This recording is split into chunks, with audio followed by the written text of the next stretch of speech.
Tom, great to see you, my friend. So much going on. Hour goes by real quickly here on Mea Culpa. Gonna jump right into it. Now, look, Tom, you've watched a lot of political marriages of convenience. What do you make of this? What do you make of this toxic little billionaire breakup of the bromance between Trump and Musk? Who's bluffing who here? Oh, boy. Elon is, I would not want to be Elon here. I think as if anybody knows about the breakup of marriages and romances of Donald Trump, right? It's Musk he seems. Are you naive. trying to say that it's me, Tom? Is that what you're saying? Sir. There might even be testimony to that fact. More than one, by the way. Yeah, right. I think Musk doesn't understand it, and what's happening. It's really fascinating to see these engineers. These computer engineers coming out of Silicon Valley with gobs and gobs of money. It almost, in a way, it reminds me of how Trump was in his first term, where he did not understand the Machiavellian ways of Washington, and a lot of people were using him successfully. So now he gets it. I mean, if ever there was evidence of that, look at this second term and the way that he's worked the Senate. All right, that's something we never would have seen 8 years ago. Musk doesn't get it, though, and I really get the impression that he's just a piggy bank right now. Yeah, well, you're not wrong. I wrote in a Substack. I called it "Billionaire Ego Meets Presidential Wrath." All right, and it's and it's part of my Substack. I turn around and I actually write, "Here's what Elon got wrong and continues to get wrong: being rich doesn't make you untouchable. Being powerful doesn't make you immune. You're never richer than the United States government, and you're certainly never more powerful than the president of the United States, especially when that president is Donald J. Trump." You see, what I said is that Musk made the fatal error of thinking that he could outmaneuver Trump, that he could leverage the proximity to influence policy, to deflect regulation, or to build his business on the back of MAGA-friendly lip service. Because now, Trump's administration, they're floating investigations potentially into Tesla contracts, SpaceX agreements, and into every electric vehicle mandate that Musk once championed. And the whispers now are becoming policy points. And Musk, he's right in the fucking crosshairs, exactly where I said months and months and months ago that he was going to be. It's this is what happens, and I should note as a major caveat: the United States is not a dictatorship. It's not an authoritarian country, but there are certainly attempts to make it that way. And every time I hear about this, and so much of this, the politicization of the Justice Department under Trump, these attacks on the universities, and what Musk is now witnessing on the other side, it reminds me of the Peruvian dictator Oscar Benavides, who said, "To my friends, everything; to everyone else, the law." Right. So let me ask you this: do you think that Elon picked this fight with Trump for ego, for ideology, or insulation? You think, is he trying to stay relevant, or is this just another tantrum from a guy who can't stand not being at the center of attention? Right? It's so funny because, we're wired for politics, media, government, public service. Like, we understand that world. And I have to constantly remind myself of this. I was reading last year, especially around the election, Kara Swisher's incredible book, Burn Book, because it's such an insight into how the Silicon Valley oligarchs operate. What is their mindset on this? I'm not entirely sure that it's calculated. To me, it really does sound like, and I also think of Walter Isaacson's book on Musk, where you tell these stories of him being up late at night, not being able to sleep, rage tweeting. It feels very lizard brain to me. Frankly, it feels like somebody who's been poisoned by his own product. Yeah, by his own bullshit hype, right? Yeah. I mean, there Yeah. comes a point, and again, it didn't take a whole lot to fuck up this bromance, if you think No, about it it, right? didn't. A few pointed comments here, then everything broke down. Then Elon, you know, it's very interesting. Again, when Elon starts to believe his own bullshit hype, that's the big problem. So, for example, he put out himself a couple of rage tantrum tweets against Trump and the big beautiful bill just a day or so ago. And what I marvel at is the number of views, the number of people that are actually interacting with that specific post. 29.9 million, 34.7 million on another. And then compare that, for example, to the Trump truth post. 46,000, 16,000, right? I mean, we're not even in the same universe. But here's the point I'm trying to make. Elon thinks that somehow or another, the Xverse, the Twitterverse, the social media verse is going to protect him from the likes of Trump.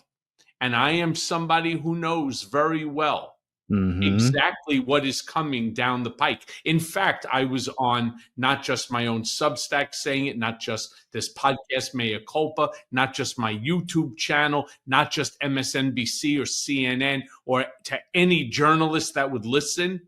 When I said that bromance is going to end ugly, not just with him, but with many of the mega billionaires, where Trump is going to do to them what Mohammed bin Salman did to the royals, to his own cousins and family at the the Ritz-Carlton That's right. there in Wow. Riyadh. He's going to Yes. do the same. He's going to strip Elon of Yeah. all of his money. So yes, Yeah. Elon will go down in history as a guy who was the richest guy in the world, who then ended up having to borrow money from family and friends. I would not. I wouldn't invite if if I was Elon right now. I wouldn't take any invites to a Ritz Carlton anytime soon. Okay. Or to either the Doral or Mar-a-Lago. Right? Yeah. Well, and look, and this is I as a journalist, I'm professionally objective, all right, and I'm removed. I stay a step removed from everything, and frankly, it makes it very in a sense, you develop muscle memory, and it becomes easier to report on these things. But at some point, you have to be real about what are the circumstances, all right, that we're in, and so much of what we have in the United States is. It's bedrock democratic principles. I exist because of the First Amendment. If we were outside, I think of Maria Ressa. I think of what happens in the Middle East to journalists who they don't like. You get disappeared in other parts of the world. You get firebombed. Look at what happened with Alexei Navalny. Look at what happened to Jamal Khashoggi. You get chopped up. So, and this is, we are, in some sense, we've been very fortunate in the United States that we have not had to deal with this. Well, you did. I did. That's right. That's I had right. my First Amendment constitutional rights violated. Yeah, man, you got thrashed. You know what's coming for people. And I certainly know what's coming for Elon Musk. And, the funny thing is, he doesn't even realize, one, how to protect himself, or two, right, how to capitulate. He has no clue. And knowing Trump as well as I do, every single time Elon puts out, and he's doing it again now with the threatening of starting a starting a third party, right? He says he wants to fund a third party Yes. group and a candidate. In your reporting experience, first and foremost, how real do you think is a threat like that coming from a guy that certainly has the money to do it? But could it actually shake up the midterms, the 2026 or the 2028 general election? Or is this just more smoke and tweets? It reminds me of a couple years ago when everybody was talking about Glenn Youngkin running for president. And I was like, okay, all right. I mean, that's not impossible. I mean, I think this was a few months after Alvin Bragg, and there was the coalescing already around Trump, and really away from DeSantis. It didn't help DeSantis that he stepped off the green screen and out into the real world with his boot heels and the slips and whatnot. But there was still kind of that fever dream of, okay, maybe we'll get Glenn Youngkin. And I was like, well, okay, how real is this? And the answer is not real at all, because the timeline he was talking about missed the fundamentals of running for office. It missed that you would have to, he was talking about launching in November of 2023 into the primary. He was missing filing deadlines in places like Nevada. Okay.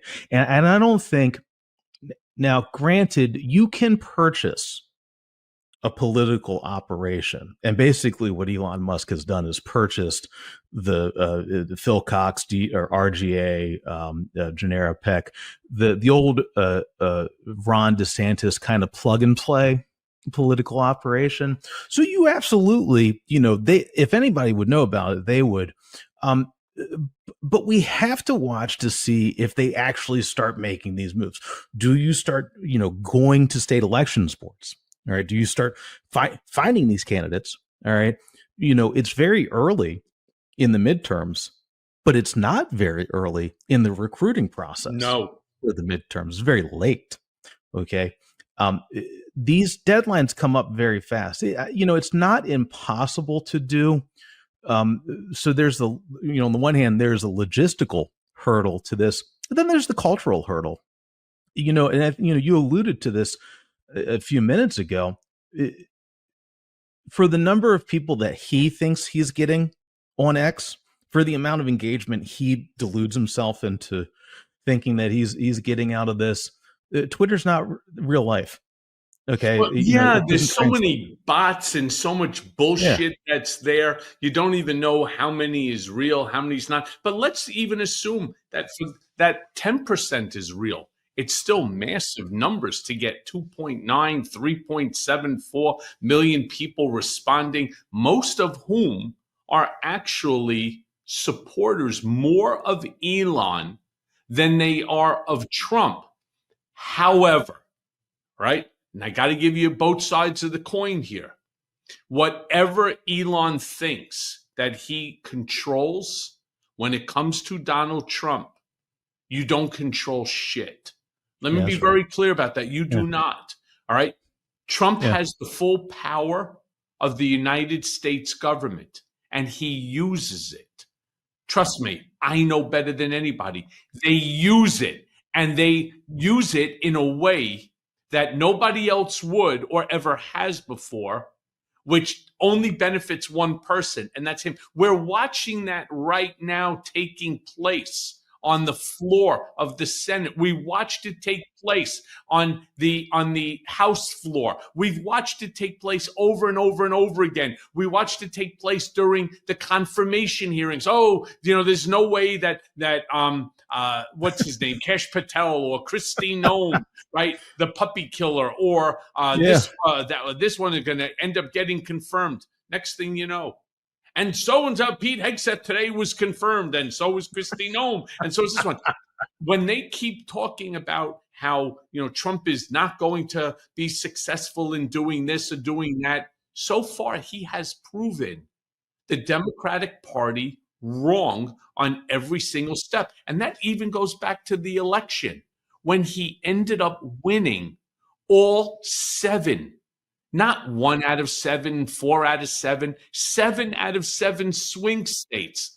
All right. We, the Democratic Party, have a real issue. Now, again, will a third party candidate hurt Trump, or will it hurt the Democrat? I don't know the answer. there's so many unknowns going into this, and something that you've mentioned a number of times on your podcast, on your Substacks lives, and you've written about this extensively across the social media platforms, is the need to build a network that is not controlled, any kind of media network that is not controlled by the oligarchs, not controlled. It's us, all right. It's people, all right, people who believe in the rule of law.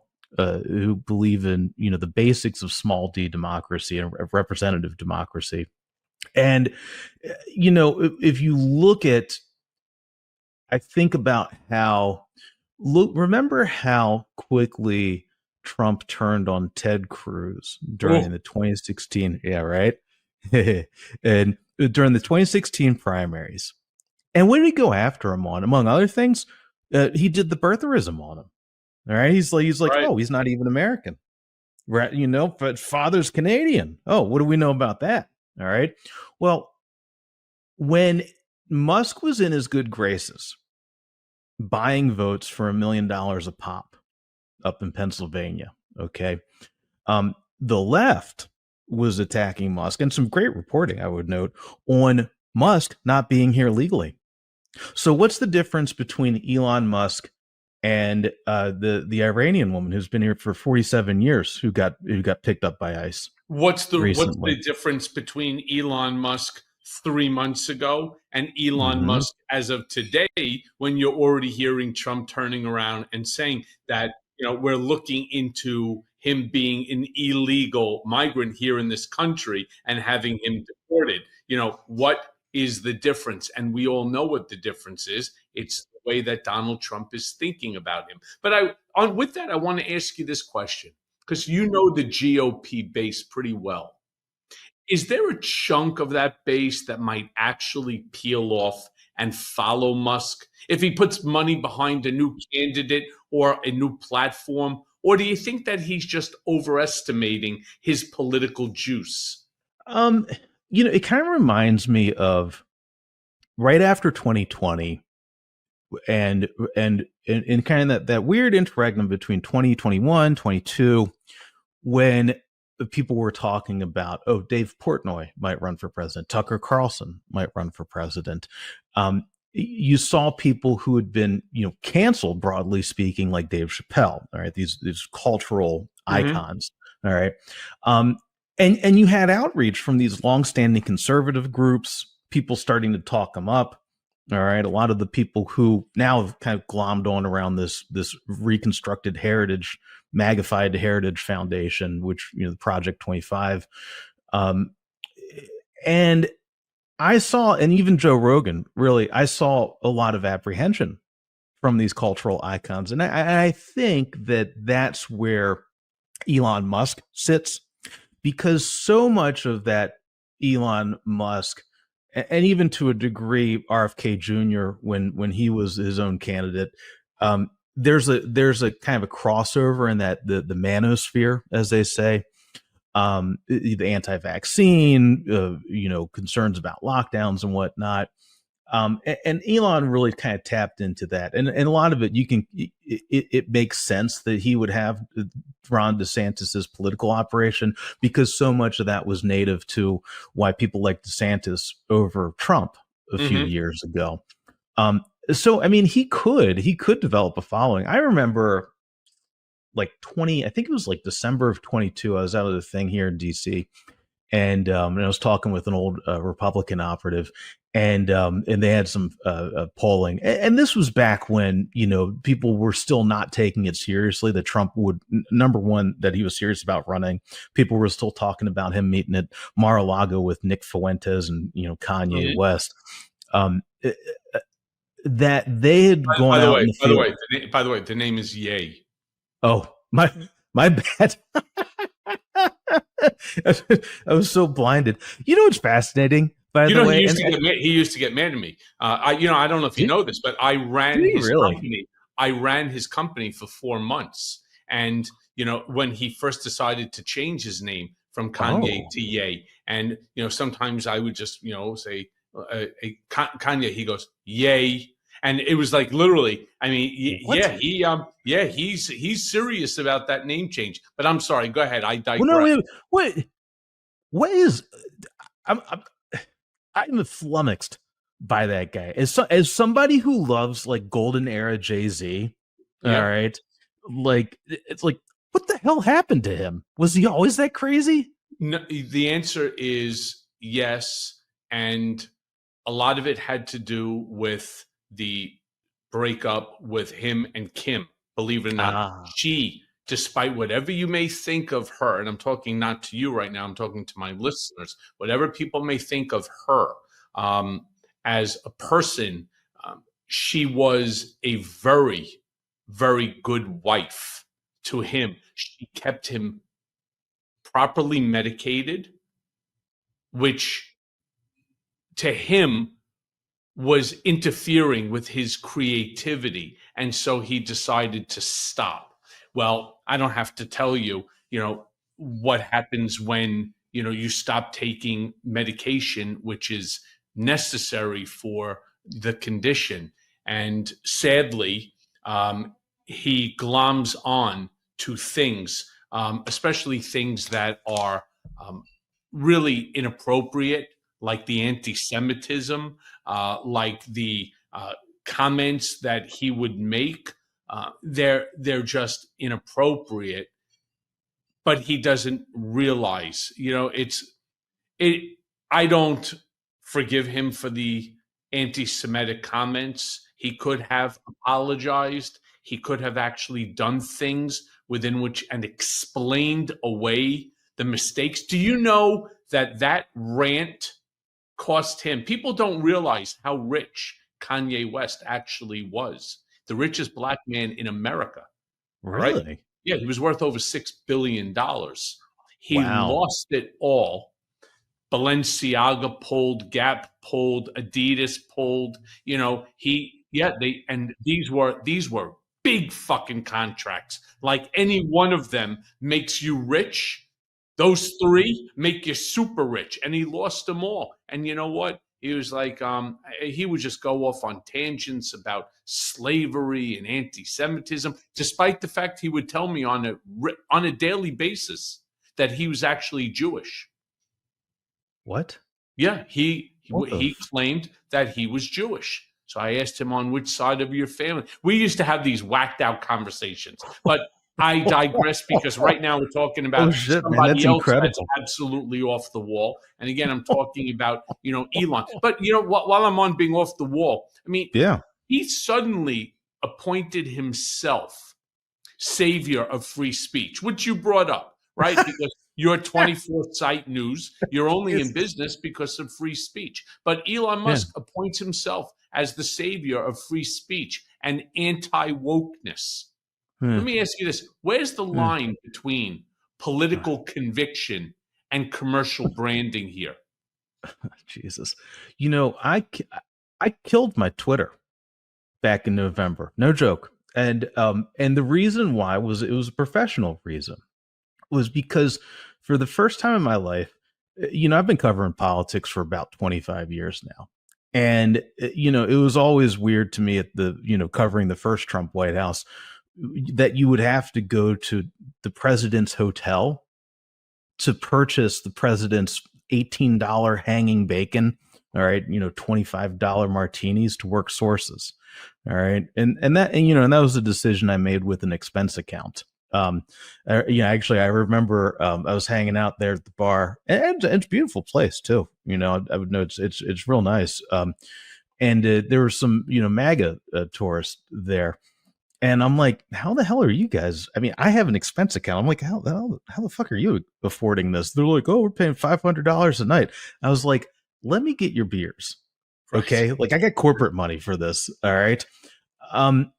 I'm shocked you didn't save your money and just buy the Trump fragrance. Oh boy, I know, right? Hallucinogenic in its effects. Fast forward to this, all right? Because to me, as a professional reporter, that's strange. Okay, we maintain our distance from the people that we cover. All right. It's what the evangelicals say, in this world, but not of this world. Okay. Mm-hmm. Um,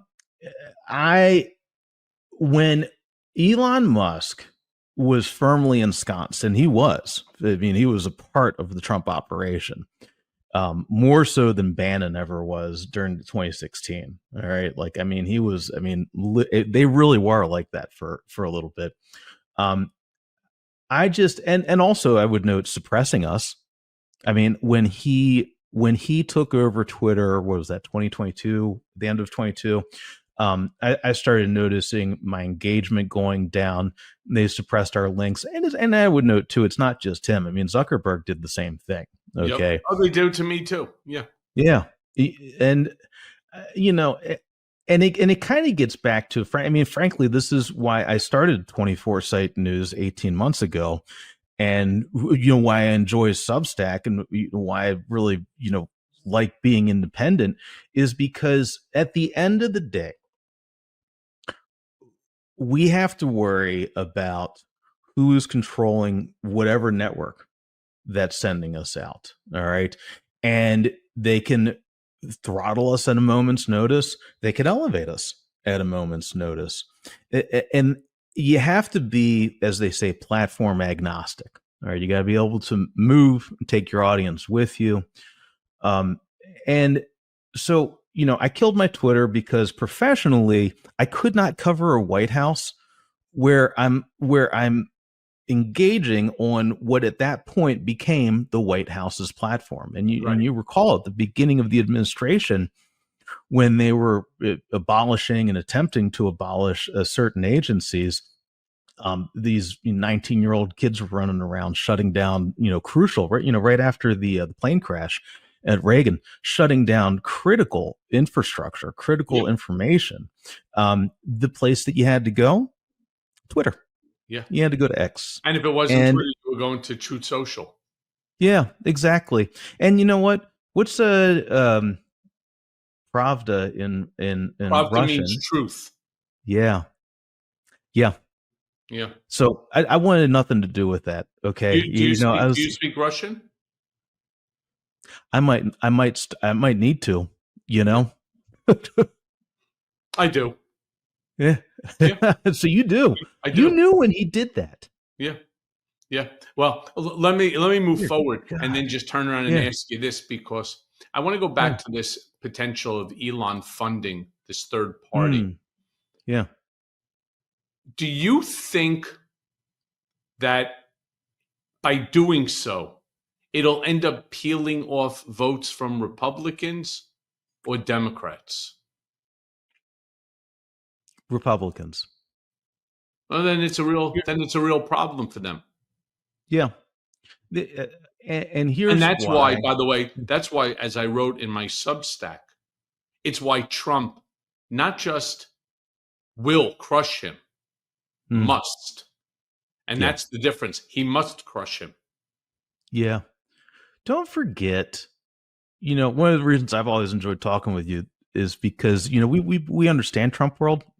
A lot of people on the outside don't, they haven't lived it. They don't really understand this and how personal things are. And I've made this point a number of times too, because I remember after Susie Wiles was selected chief of staff, and as she was campaign manager, and I would note was the real campaign manager, Lassa Vita, as much as he was his own force, functionally answered to her. She understands how to put things in place into control, and she understands Trump and his mentality, his psychology, what works, what doesn't work, when not to interfere, which is something that a lot of people like Bannon, really struggled with the first time around. Elon is a DeSantis operation, and Susie is very good at the hidden hand. Okay, remember those? When was the last time you heard about Boris Epstein? Couple months? No.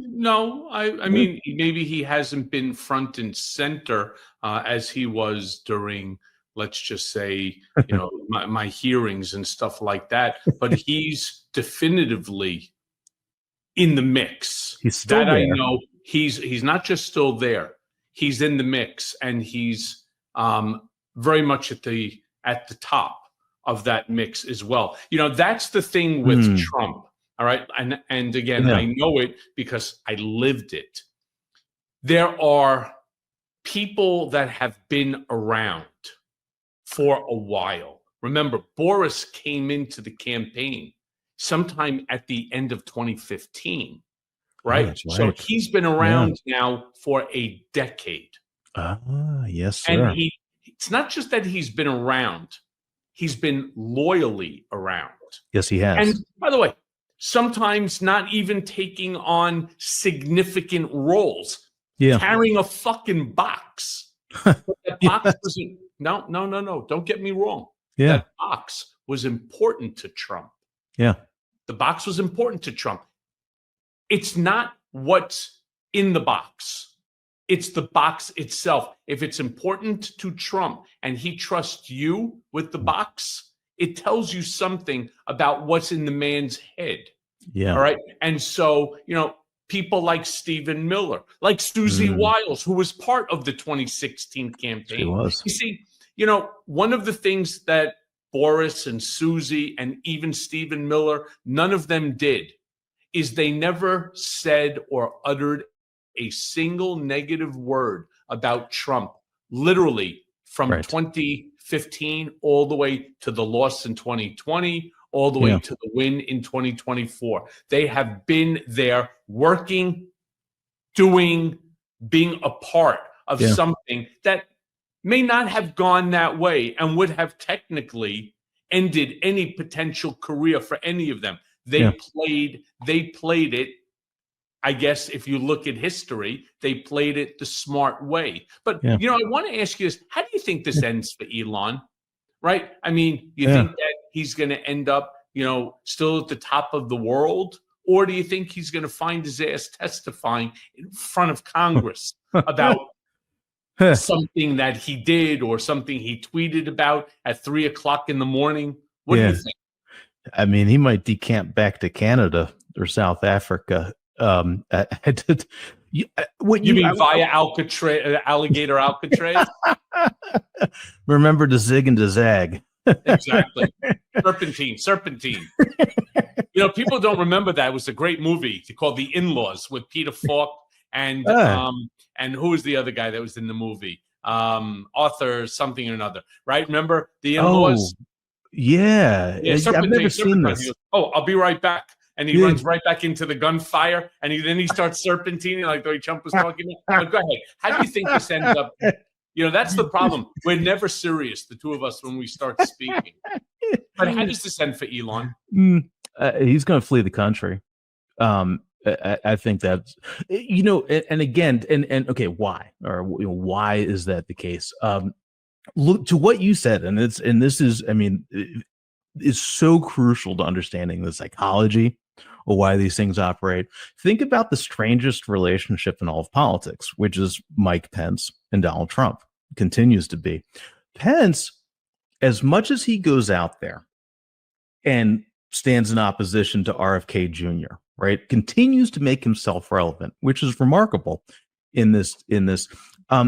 You don't see Trump trashing him. And part of the reason why is because Pence does not trash him the same way. They fight on policy, right? He says, obviously, January 6th, he says, but the way Pence phrases it is, he was wrong, we disagreed, the Constitution says, et cetera, et cetera. Mm-hmm. It's not Epstein Island.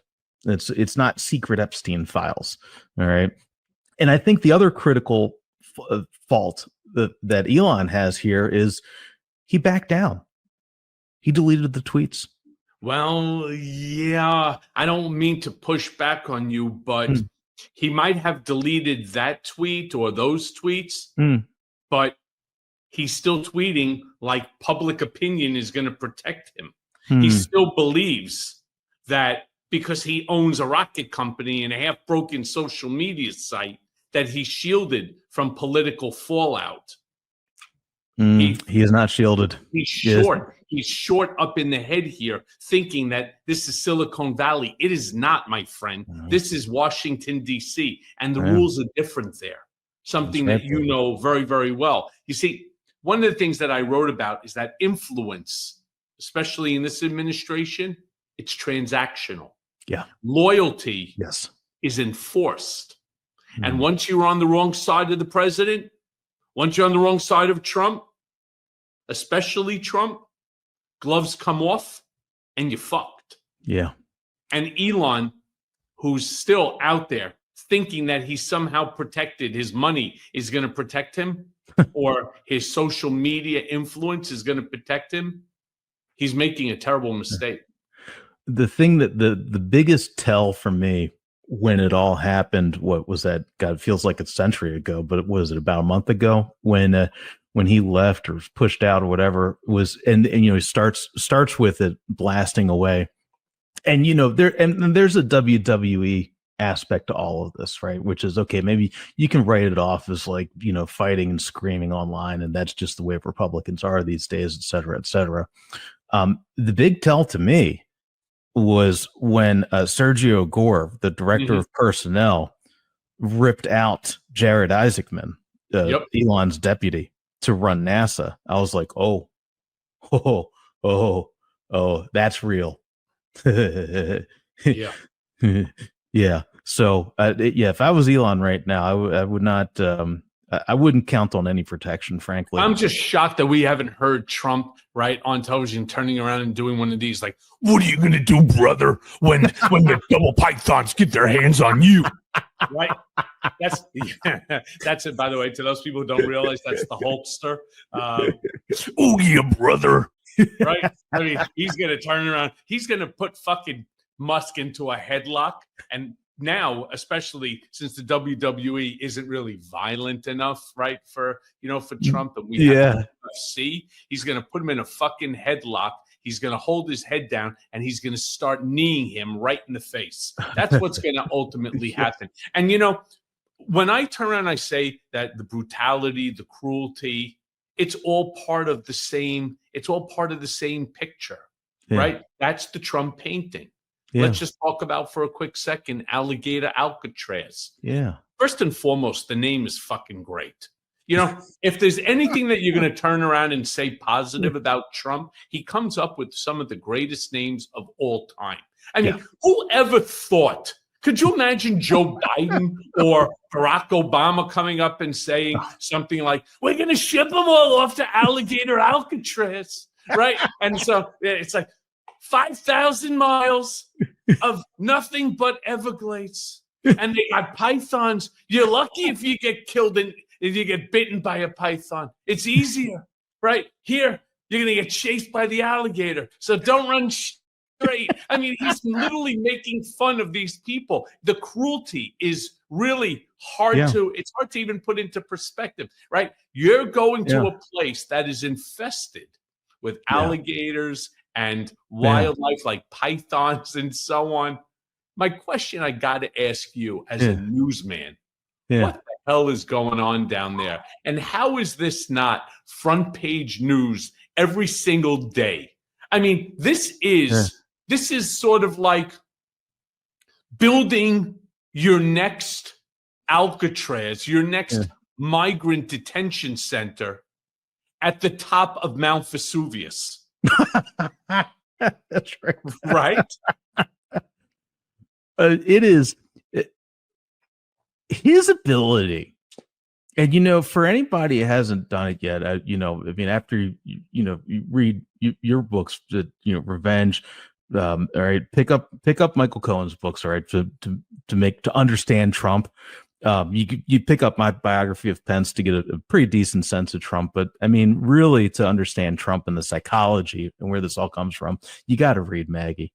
And I know Maggie Haberman, Confidence Man, and I know a lot of people. I worked on the book with her.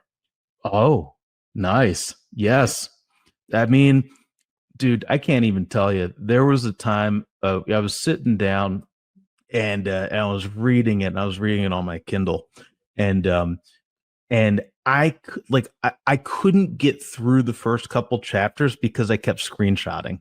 I was just like just jaw dropping. All right, I'm like, oh my god, that's the connection, like stuff I'm finding out about. All right, and this is after a decade of covering him. I mean, she gets him better than anybody. People have said this routinely. It's like she's like his psychologist almost. Yeah. So it's funny that you say that, because I've known Maggie now for about 30 plus years. No shit. That's how long I go back. I go back to Maggie when she was at the New York Post. All right. That's how far back. And we've been friends literally to this day. And so when Trump decided that he wanted to run, and there were a couple things that had happened, he had brought up Maggie Haberman. He didn't like Maggie at all because he believes that she writes critically of him and so on. But he said, bring her into the office. And from that moment on, anything that was going, he wanted the approval of not just the New York Times, but of Maggie as well. He wants her approval. It's weird. Wow. She would call me and say to me, Trump just called. I said, yeah, I know. He told me. So, and I said, and how, what's the article? So he goes, he's not going to be happy with the article. So I would say to her, that's problematic for me. Right. Yeah. And so on. And she was like, but I have to write the truth. Yeah. And she would. And then he would be very angry. He would have me call her. She'd come back to the office, right? She's gotten more second, third, fourth, fifth chances than anybody ever. And I don't understand why. She comes from a long history of journalists and so on, and she's fantastic in her writing. But for whatever the reason may be, and Trump hates the New York Times. Yeah. And, probably, I can't say he hates Maggie. Yeah. It's a very weird dynamic. I don't understand it, but he keeps calling her back despite the fact he hates when she writes negatively about him. Hey, can I ask you this though, Tom? Yeah.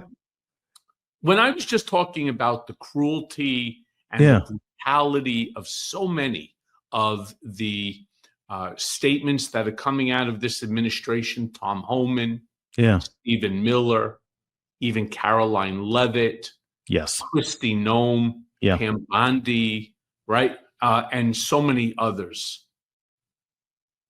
There's cruelty, and then there's policy-driven sadism. Yeah. Where do you think that this administration's migrant playbook lands? And how much do you think of this is political theater versus actually believing? Because here's the thing about Trump. Number one, he's not stupid. Right. All right. Listen, people can say whatever you want. He may not be read. Like when I was in prison, I read over 97 books during my 13 months there. The only reason it was 13 months, not 36, was because of COVID. But I read 97 books. Wow. All right. I've always enjoyed reading. Yeah. Trump may not be read, but he's far from stupid. Yeah. And people have to understand that. Yeah. He understands dollars and cents very, very well. Unfortunately, sometimes he understands it in a way that only he understands. The rest of us don't. But he has to know that migrants, through their work, which is work that Americans will not do, like working farms, working land. When was the last time you saw some American kid out there on a tractor cutting grass? All right. They account for something like $90 billion a year that goes into the coffers. He understands this. So it's why I ask you, is this political theater? Is the theater the videotaping of like Kristi Noem in those tight pants and the tight shirt, the gold Rolex, holding an AR next to two ICE agents with, her baseball cap and her extensions? Is it political theater, or is there really a policy here that's driving this? couple things here. I always think about, and it's really true of any political operation I've ever covered, but especially true of Trump. There's always these spheres, the different factions, all right, at any given time, and you can see who's vying for his ear, who has his ear. And to your point about being smart, I've always said this when I'm out with sources is exactly that. It's not book smart. It's his emotional intelligence is off the charts. I mean, his ability to read a room, to read a person. All right. Tell them whatever they want in the moment so that he gets what he wants out of it. And to the immigration stuff, I think about it's, Brooke Rollins. I mean, Brooke is not a, like a hardcore MAGA person. Okay. I mean, and she was in the first administration, but she was with they used to call the shadow White House, America First Policy Institute. She comes kind of more out of that, like Ted Cruz, mainline conservative world. And that's important too, because he understands that's part of his group, right? It's part of his core support. So, he'll listen to her. All right. And she says exactly what you just said. It's like, hey, look, middle America is built on this farm labor. All right. We can't have them. So they'll come out the next day and be like, hey, you know what? We're not going to get rid of everybody. Okay.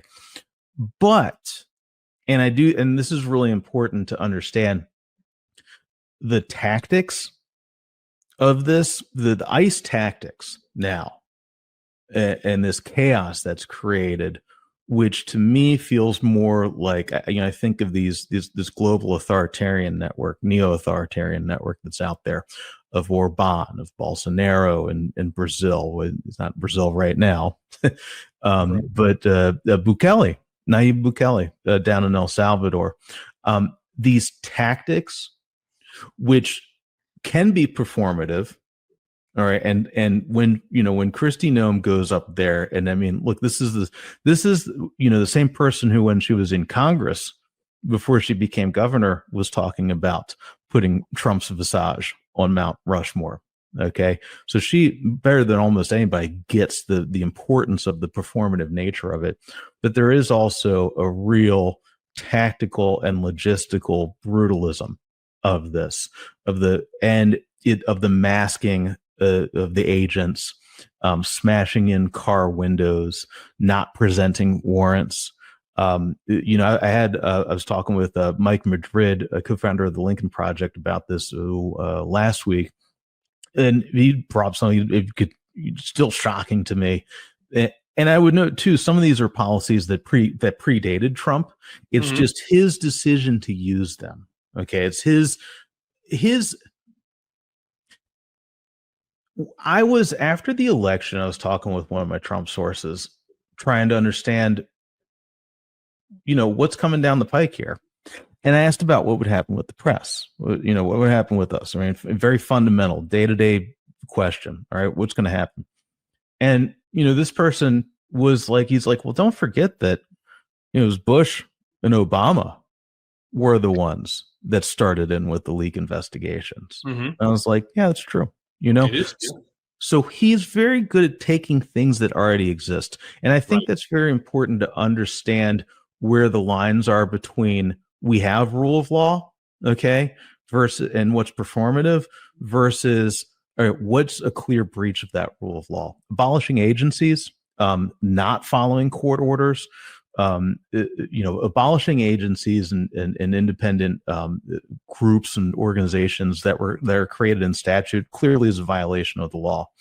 But there's also a lot of wiggle room there. So you see that tether to reality, to American reality. There's always like a grain of sand of truth into what he's saying. It's just the cruelty and the brutality and the performance and the videotaping of it and so on. I think that is, sometimes it's not the message, it's the messenger, right? Because the message is, and I agree with the fact that every country has borders, and a country without borders, quite frankly, isn't a country. Correct.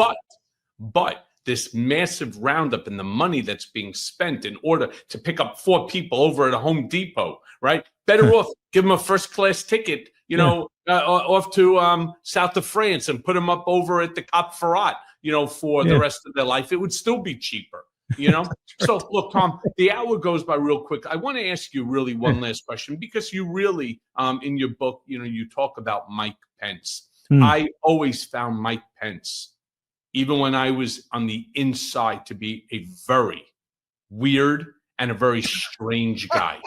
No, I'm dead serious. I mean, I'm with you, man. He was always a very weird and a strange guy, him and Karen. Yeah. Because he cloaks everything in morality. I remember calling my folks and I said to him, "Hey, Pop, I don't really get this. Ma, I don't really get this." It's like, I find him so bizarre. Everything, that he does, he cloaks in morality. I said, does that mean that I'm amoral? Right? I mean, if I just see things so differently than he does.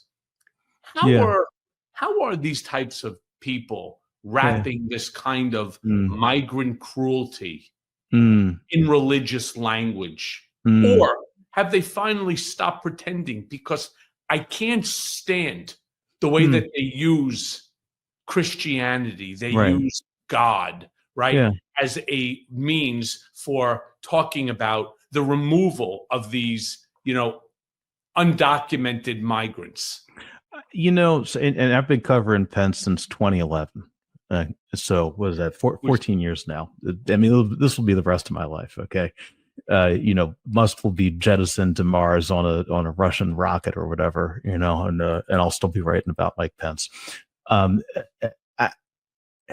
He comes from a different world of evangelicalism than is what is dominant now. So let's start from there. Now, there's always in politicized religion, there's always reverse engineering of scripture. All right. And the big thing with, when he was in there and kind of the way they explained to themselves, Pence and his people, to how he's able to stand next to Trump. You remember Access Hollywood, why he stuck with Trump, why Trump had to apologize on the phone to Karen, is they would reverse engineer it as he is the godly figure, the Daniel in these stories, standing next to the Nebuchadnezzar, the Persian dictator, pick one out of the Old Testament, all right, protecting his people. That was the way it was rationalized previously. January 6th changed everything. COVID really changed everything. For folks, if you want to dig deeper on this, and I certainly have, go look up it's called the New Apostolic Reformation. This is not evangelicalism the way that, we would understand it. This is not like moral majority. It's not even Mike Huckabee over in Israel. This is something different. It's statified religion, which is frankly closer to what we saw with people like Stalin. And I'm not saying that obviously there's not massive death camps or anything. So, but in terms of the relationship of state and religion. So go look up the New Apostolic Reformation. It carries elements of everything that Pence used to be a part of, but it's more in line with Paula White, the main religious advisor to Trump. It's a mixture of the prosperity gospel and charismatic Pentecostalism, which is what you see when you hear people when you hear talking. All right, wait, hold on. You're bringing up, for example, Paula White, and I happen to know Paula White. We actually live in the same building. All right, just yes, really. All right, let me turn around and say this: divorced. Now with the guy from what is it, Journey, and so on. She does not scream Mike Pence. She just doesn't scream Mike Pence evangelical. Not at all. They are as fundamentally different as I am to a Hasidic rabbi. Yes, correct. Paula White, New Apostolic Reformation, that brand of, I would put her into the prosperity gospel, like your Joel Osteen's, for instance. She's more of that. That is part of this new style of religion that is kind of predominant in MAGA world right now.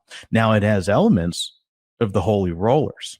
Okay, it has elements of, I'll give you an example, because when I talk with my normie friends here in suburban Washington, the other parents who are like, what the fuck are you talking about?